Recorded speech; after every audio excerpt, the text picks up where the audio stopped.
नमस्कार, आप देख रहे हैं इंडिया टीवी। आपके साथ मैं हूं अर्चना सिंह।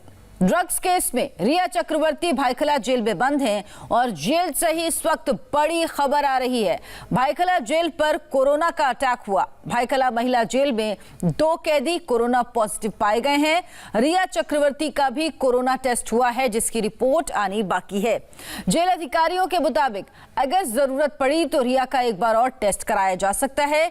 रिया की मुश्किल इसलिए भी बढ़ सकती है क्योंकि एनसीबी की एसआईटी के एक मेंबर भी कोरोना पॉजिटिव पाए गए हैं। 11 सितंबर तक रिया चक्रवर्ती एसआईटी अधिकारियों के संपर्क में थीं। इंडिया टीवी संवाददाता राजीव इस वक्त हमारे साथ जुड़ गए हैं। राजीव, क्या जानकारी है? क्या ये महिलाएं जो वहां पर जेल में हैं, क्या उनका संपर्क और कैदियों से था और क्या बाकी कैदियों की रिया के साथ क्या उनका भी कोरोना टेस्ट कराया जाएगा?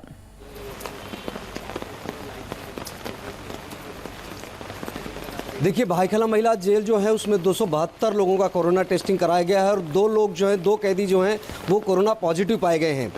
रिया चक्रवर्ती का भी कोरोना टेस्ट कराया गया है। और सबसे अहम बात है कि रिया चक्रवर्ती 11 सितंबर तक उस एसआईटी टीम के संपर्क में थी। निश्चित तौर पर चूंकि उनसे पूछताछ हो रही थी, लगातार 3 दिनों तक पूछताछ हुई थी। ऐसे में एसआईटी टीम के जो सदस्य थे वो उनके क्लोज कांटेक्ट में थे और अब इसी टीम के एक अधिकारी जो है चूंकि पॉजिटिव पाए गए हैं, ऐसे में रिया को लेकर भी कहीं ना कहीं एक चिंता जरूर बनती है। हालांकि जेल के अधिकारी का ये कहना है कि 2 दिन पहले रिया का कोरोना टेस्टिंग कराया गया था और अगर जरूरत पड़ी तो दोबारा टेस्टिंग कराई जा सकती है। सबसे बड़ी बात यह है कि जेल अधिकारी खुद ये कह रहे हैं कि रिया चूंकि जब जेल में आई थी भायखला महिला जेल में तो उस वक्त उन्हें क्वारंटाइन बैरक में रखा गया था और अगले 7 दिनों तक अभी वो और क्वारंटाइन बैरक में रहेंगी।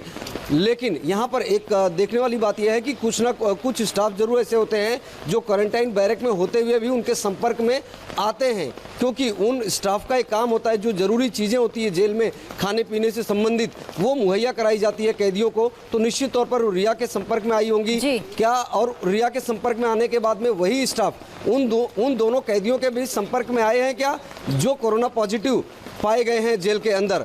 तो निश्चित तौर पर अब उन क्लोज कांटेक्ट को तलाशने का काम जो है, और अगर उनका कांटेक्ट रिया से भी हुआ होगा तो एक बार फिर से रिया का कोरोना टेस्ट कराया जा सकता है। राजीव, बहुत बहुत शुक्रिया आपका इस तमाम जानकारी के लिए।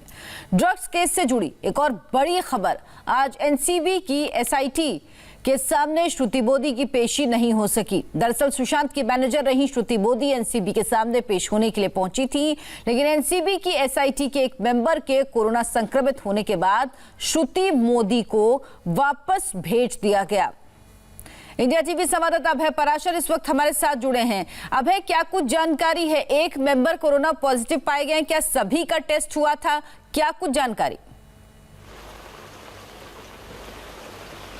देखिए, बिल्कुल ये एनसीबी के सामने एक बड़ी समस्या ये आ गई है। जो एसआईटी की टीम जो दिल्ली से यहाँ पर आई थी इस पूरे केस को इन्वेस्टिगेट करने के लिए, उसमें एसआईटी के एक मेंबर जो है, एक ऑफिसर जो है, उनकी रिपोर्ट कोरोना पॉजिटिव आई है। उनका एंटीजन टेस्ट कराया गया था, उनकी रिपोर्ट पॉजिटिव आ गई है। हालांकि एक दूसरे ऑफिसर की रिपोर्ट नेगेटिव आई है, लेकिन इसी को लेकर अब जो पूरी टीम है, जिसमें केपीएस मल्होत्रा भी शामिल है जो कि ऑप्स के डिप्टी डायरेक्टर हैं एनसीबी के, उनका और उनकी पूरी टीम का सभी का कोरोना का टेस्ट कराया जाएगा। और क्योंकि आज 10:30 बजे सम्मन दिया गया था श्रुति मोदी को, जो कि पूर्व मैनेजर थी, जिनका नाम ड्रग चैट में आया था, रिया के साथ आया था, जया का नाम भी आया था। इसी वजह से आज श्रुति मोदी और जया को एनसीबी ने अपने गेस्ट हाउस में बुलाया था।